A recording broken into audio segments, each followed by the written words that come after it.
This is my policy project review. I'm just kind of going off the questions. So I chose this because I kind of wanted to do something that was happening now and happening around us, something that was maybe more relevant. And I also wanted to do something that might be affecting my peers. So I went with education and children, and then it turned to students with disabilities. So that's kind of where my brain was on that. This policy doesn't directly affect me, but it does affect my peers in school.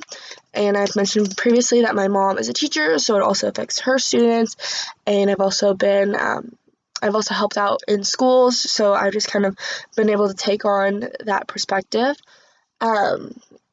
I had a discussion with Mac about how we can't say that we know exactly how the other person feels in or with their identities, but we can respect and empathize for each other and try to understand one another. The next question was, if you believe that every policy in the U.S. is rooted in racism and normalization of whiteness, how do both policy options reflect this perspective? My policy doesn't focus on race. Disability doesn't see color or gender or income. But my original policy believes that everyone needs the same education. Everyone needs an education at this time during COVID-19 with distance learning. And that's almost a stock story, is that everyone will be receiving that same education, but it's not. The concealed story is that there are students who need modified lessons and should be able to receive the same level of education that students without disabilities are receiving, so they aren't receiving the same resources, they aren't being able to understand those same resources potentially. So yeah, that was kind of jumbled, but sorry.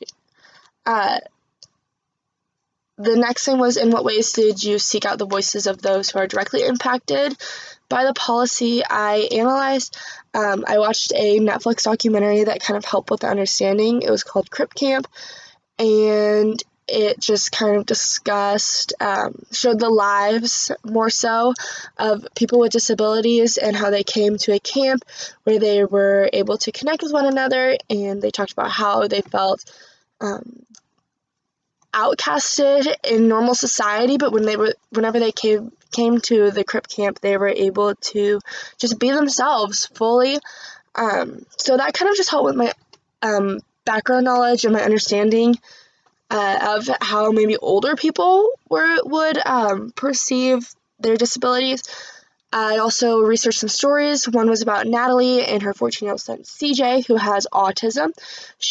They are doing remote learning at home, so Natalie has had to create a routine for her son, so that way they can continue with their lives and it doesn't disrupt his kind of physical or cognitive being.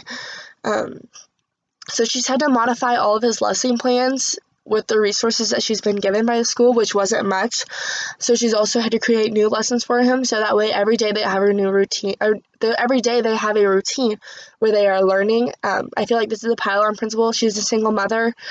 She's had to work harder to help with CJ and help create that routine for him. I also read another story about Joanna and her 11-year-old daughter, Iolani. I always pronounce that wrong. But she has received occupational therapy and guidance from teachers to overcome her physical and cognitive challenges. Whoa. After 10 days in quarantine, her mother noticed that she began to show physical regression, where her hand was in kind of forming a claw shape, which was something that she had previously overcome. So that resource that she gets from school really helps her. I was shocked to see the reality, kind of hear the reality of how much the resources change the lives of those students, and also that they could potentially be losing education, which is where privilege comes with students with disabilities and students without disabilities, is that those students without disabilities need that modified learning, and they need those other resources that they receive from school. And the educators and the parents can kind of be their allies and help them and give them the resources that they may be needing. The elements of intercultural leadership that I would draw upon to enact my proposed changes to the policy, which were to form an education that would help these students with disabilities, is that I would kind of personally become an ally for these students, speak out, and advocate also in a way. speak out for those that I'm not directly in contact with, but also to assist those that I am. Students with disabilities are facing almost an oppression during these times because they are powerless. They don't have a say, because there's really no one to get in contact with. It's been such a time of emergency, but also there's been marginalization. They aren't given the opportunity to learn more. They aren't given those resources, and I wanted to address Cullen's concept that consistency isn't always fair. Everyone's receiving the same education, but it's not fair because they need more education. They need more of a modified education. I've mentioned a lot of the concepts previously, but I think it's important to have an open mindset and challenge our ideas with this policy specifically to see if they're truly inclusive.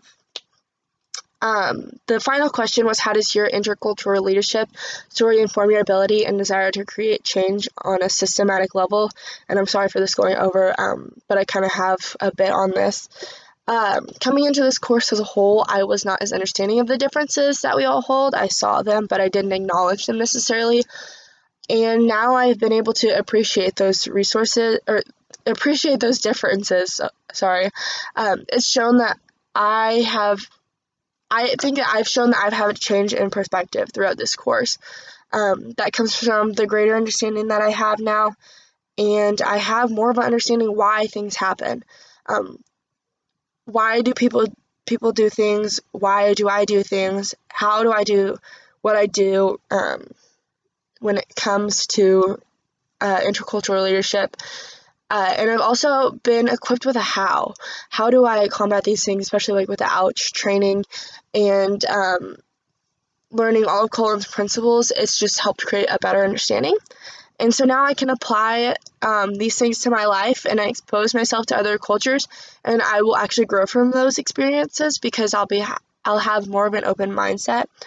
What makes me want to be the